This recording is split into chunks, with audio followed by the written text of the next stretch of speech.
ہمارے ہاں بعض خطیبوں کی عادت ہے کہ وہ ڈرانے والا پہلو بہت غالب کرتے ہیں، کہ ہر وقت لوگوں کو ڈراتے رہتے ہیں جس سے مایوسی پھیلتی ہے. اور بعض خطیبوں کی عادت یہ ہوتی ہے کہ وہ اللہ کی رحمت کو ایسا بنا کے پیش کرتے ہیں کہ بس سب کی بخشش ہو ہی جائے گی، اور رمضان میں تو ویسے ہی بخشا جائیں گے. جمعے کو مر گئے تو بخش گئے، رمضان میں مر گئے تو پھر تو بخشش پہ مہر لگ گئی. اور اگر رمضان میں 27ویں رات کو مر گئے تو بے شک چرس پی کے مرے ہوں پھر بھی کہاں جائیں گے؟ جنت میں جائیں گے. گانا گا کے مرے ہوں یا چرس پی کے مرے ہوں یا کسی کی جیب کاٹتے ہوئے مر گئے، جانا سیدھا کہاں ہے؟ جنت میں. یہ بھی غلط ہے. اس میں جو اعتدال کی بات ہے وہ وہی بات ہے جو اللہ نے بتائی ہے. قل لعبادی، اے نبی میرے بندوں سے کہہ دیجئے، انی انا الغفور الرحیم، کہ میں غفور بھی ہوں اور رحیم بھی. وَأَنَّ عَذَابِي، لیکن یہ بھی بتا دیں کہ میرا جو عذاب ہے هُوَ الْعَذَابُ الْأَلِيمُ، وہ دردناک عذاب ہے. اس میں اللہ نے ہمیں بتا دیا کہ اللہ کے بارے میں تمہارا کیا کانسیپٹ ہونا چاہیے، یہ اللہ نے خود بتا دیا. اس میں اللہ نے اپنا انٹروڈکشن کروایا. ان 3 طبقوں کو غلط قرار دے دیا اس میں اللہ نے. وہ طبقے جو ہر وقت اللہ کی رحمت ہی کو بیان کرتے ہیں اور لوگوں کو یعنی بے خوف کر دیتے ہیں کہ بس سب کی مغفرت ہونی ہے، رمضان میں مر گئے چرس پی کے مر جاؤ، کچھ بھی کر کے مر جاؤ، یتیم کا مال کھا لو، بہنے کی وراثت دبا کے بیٹھے ہوئے ہو، حج پہ کر جاؤ گے سب معاف ہو جائے گا، اور جناب مہر کھا گئے اور جناب وہ ابا سے بھی تمیز سے بات نہیں کر رہا، اماں سے بھی تمیز سے گانے بھی گا رہے ہیں اور پتہ نہیں کیا کیا ہو رہا ہے. بس اللہ بڑا غفور رحیم ہے، یہ تسبیح پڑھ لو وہ تسبیح پڑھ لو اور اللہ تو معاف کر دے گا، سب کچھ معاف کر دے گا، بس حقوق العباد معاف نہیں کرے گا. بعض لوگوں نے یہ کہا کہ کیوں بھائی حقوق العباد، حقوق اللہ بھی اللہ نے کہا کہ میں معاف نہیں کروں گا جب تک پکی توبہ نہیں ہوگی اور آئندہ نہ کرنے کا عزم نہیں ہوگا. ہاں حقوق العباد میں یہ ہے کہ صرف اللہ سے توبہ ضروری نہیں ہے، مخلوق سے معافی بھی ضروری، لیکن دونوں کا مسئلہ برابر ہے. حقوق اللہ بھی معاف نہیں ہوتے جب تک پکی توبہ نہ ہو. تو ان لوگوں پر بھی رد ہے جو ہر وقت اللہ کی رحمت کو ہائی لائٹ کرتے رہتے ہیں اور ایسا اللہ کو بنا کے پیش کر دیتے ہیں کہ لوگ کہتے ہیں یار ڈرامے بھی دیکھو، فلمیں بھی دیکھو، خواتین پردہ بھی نہ کریں، مرد نظر کی حفاظت بھی نہ کرے، اور میرے بھائی سعودی بینک میں جاب بھی کرتے رہو، سود بھی کھاتے رہو، انشورنس بھی کروا کے رکھو کہ ابا مر گئے تو اتنے پیسے ملیں گے، صحیح ہے نا، نہیں مرے تو نہیں ملیں گے، اور وراثت بھی تقسیم نہیں کرو، حج واجب ہے آپ کے اوپر، فرض ہو چکا ہے، آپ بڑھاپے کے لیے اس کو ٹال رہے ہیں. آج حج کب ہوتا ہے؟ سارے کاموں سے فارغ ہو کر اب کرنے دھرنے کے لیے کوئی کام بچا ہی نہیں ہے، پیسے پڑے ہوئے ہیں تو چلو اب حج کر کے آ جاؤ.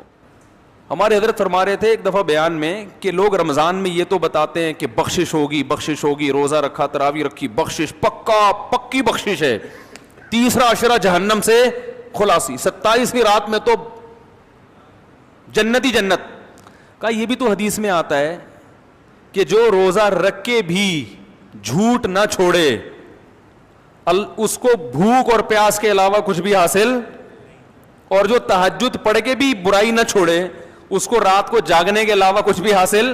یہ بھی تو حدیثیں ہیں. تو ایک طرف اللہ کی رحمت میں اتنا غلو کرایا جاتا ہے کہ لوگ گناہوں پہ جری ہونے لگتے ہیں، یار سب حلال ہے، سب کرتے رہو، بس یہ کر لیں گے، یوں کر لیں گے، ایک مسجد کے ڈبے میں چندہ ڈال دیں گے 5 روپے اور وائپر والے کو 5 روپے پکڑا دیں گے، شیشہ بھی صاف ہو جائے گا اور صدقہ بھی ہو جائے گا. عیدی سینٹر میں ایک بکرا دے دیں گے، اور یہ بھی جب دیتے ہیں جب اپنا کوئی مریض بیمار ہوتا ہے. اور دوسری طرف غلو کیا ہے، بعض حضرات اتنا ڈراتے ہیں کہ 4 آدمیوں کے علاوہ کوئی جنت میں، وہ 4 مشہور شخصیات سب جانتے ہی ہیں، ان میں 2 پاکستان میں ہیں، ایک سعودی عرب میں اور ایک مجھے بھی ذہن میں نہیں آ رہی، لیکن وہی جنت میں جائیں گے. انہوں نے ایسا دین کو بنا کے پیش کیا ہے کہ یہ سارے مولوی جہنمی ہیں بھائی، یہ سارے فرقہ پرست اور ان مولویوں کے پیچھے چلنے والے بھی سارے جہنمی، اور جناب جو اچھے اعمال ہیں وہ بھی قبول. تو اس لیے بعض لوگ جہنم کا ایسا بنا کے پیش کرتے ہیں, لگتا ہے کہ جنت میں جانے والے 4-5 آدمیوں کے علاوہ کوئی جنت میں نہیں جائے گا, اور ایسا اللہ کے عذاب سے ایسا ڈراتے ہیں. یعنی جہاں شریعت نے گنجائشیں رکھی ہیں اس کو بھی اتنا سخت بنا. ایک صاحب جماعت کی اہمیت پہ بیان کر رہے تھے کہ جماعت کی نماز اتنی ضروری ہے, اگر نہیں پڑھی جماعت سے تو یہ ہو جائے گا, اور اگر تم, بس کیا بتاؤں میں نے کہا یار انہوں نے, جماعت کی بڑی اہمیت ہے اسلام میں, لیکن حضرات فقہا نے قرآن و سنت ہی کی روشنی میں کچھ آزار بیان کیے کہ بھئی یہ عذر ہے تو جماعت سے نماز چھوڑ سکتے. میں نے کہا یہ اتنا سخت بنا کے انہوں نے پیش کر دیا کہ اب جماعت سے نماز پڑھنا لوگوں کے لیے آسان نہیں بلکہ مشکل. لوگ کہیں گے یار یہ تو ہمارے بس میں ہے ہی نہیں.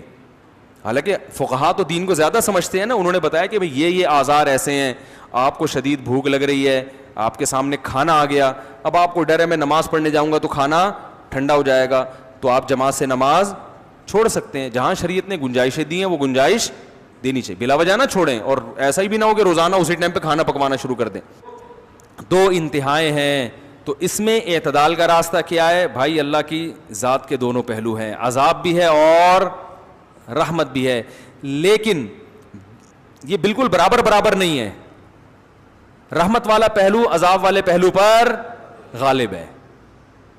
تبھی اللہ نے رحمت کو ہائی لائٹ کیا, میں غفور بھی اور میں رحیم بھی, لیکن عذاب کے بارے میں فرمایا میرا جھانپڑ بہت سخت ہے.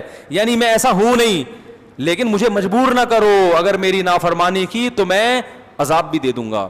تو رحمت غالب کیسے ہے؟